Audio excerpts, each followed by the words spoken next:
What's the one thing you'd wish your so would actually get about you in a oh shit, you're really serious about this kind of way? Every time you leave your dirty dishes on the counter over an empty dishwasher, my heart dies a little. Nearly 30 years and my wife still doesn't seem to get my resting bitch face. Hun, seriously, I'm not pissed. I just look like this. Please stop continually accusing me of being annoyed at you. I'm not. Me wanting alone time has nothing to do with you. It's me just wanting to watch a movie you don't want to a hobby you don't enjoy, or just hang with my own friends. Ain't mad at you, not trying to cheat. I do not have as much energy as you and I never will. That's sometimes I just don't want to talk. I just want to put headphones on and be left alone after work to decompress.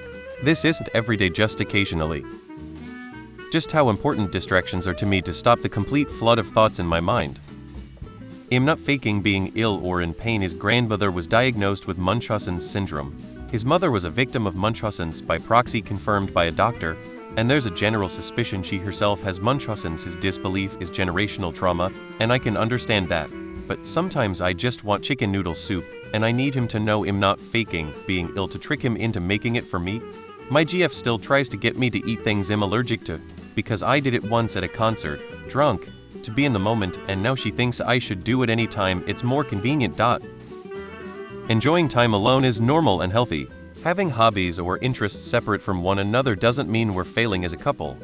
I need silence and alone time. I realize I need it more than most and will compromise. But please just let me sit in silence without music and conversation sometimes. No, I'm not mad. I'm not upset. You did nothing wrong. I still love you. I just get sensory overload really bad and need silence. I do want to improve a lot of things about myself, but I'm just holding on as it is. Going to therapy isn't just something for people who don't have real friends or rich people who don't have real problems.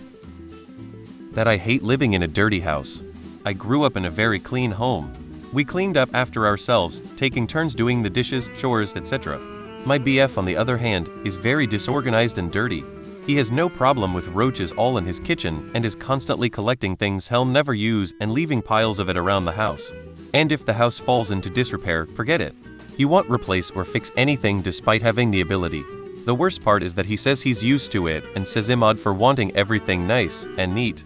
I remember when I first moved in, I became depressed after realizing I couldn't clean the whole house on my own. When we go out with friends, I want to interact with them too, not just with herself. We have every other waking moment. I'm not at work for that. When given the chance, I just leave her to it and she flourishes, but I do like her to take the initiative to flourish without a reason. When I say I need to eat something, I meant 30 minutes ago, and now it's vital to eat very, very soon. I'm not mad or sad or anything. I really just don't feel like talking. I literally have to talk all day for my job, and it sometimes takes a lot out of me. I'm not a naturally talkative person. I just want to get home and decompress by being silent. He'll be concentrating on reading something and my wife will distract me every 2 minutes with trifling chit-chat. Not a truly current issue, but something in the back of my mind always. I am actually really afraid of spiders. It will never be okay to try to approach me with one. I will go lizard brain and I cannot help it. Don't speak down to me. We're equals. If not, then I'm on with my life. It's not that I'm not listening when I ask you to repeat yourself. It's just that sometimes things sound like one big garbled mess. I explained it to an ex by loading the same YouTube video on my phone, her phone, and my laptop, and hitting play on them all when it was a few seconds out of time across all devices. So yeah, I leave the subtitles on because sometimes I really need them, and sometimes I need people to repeat themselves. Brain injuries aren't fun. There is only so much room in our house, so if you want to keep bringing things into it, we're going to also have to throw things out of it. Like you kill it, you fill it type rules and having initiative. I don't see how you get to ignore an issue you just noticed or ran into and then expect me to fix them for you, but also needing me to be spontaneous and addressing issues I notice. Stop putting food scraps in the sink, running water over it, and then eventually throwing the wet garbage in the bin, shoving it so full that the bag leaks and garbage juice goes everywhere, and then expecting me to clean the bins. It's a problem you made every step of the way. And clean up spills before they get crusted onto the stovetop, and I have to chip them off in the morning. And when you notice the shower isn't draining, maybe scoop your hair out instead of waiting for me to do it.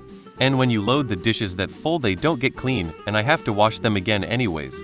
I'm not doing lazy half loads. It's not helpful or saving us money on power and detergent. Just like stop and think about where the water is coming from and if things will be blocked. Not a current relationship, but I have 3 exes now that found out the hard way that when I said I refuse to live with or date a drunk, it's not up for debate. That saying, well, I think you're hot isn't a magical fix to make all of my self-image issues go away. Talking at a slightly louder volume than normal is not yelling.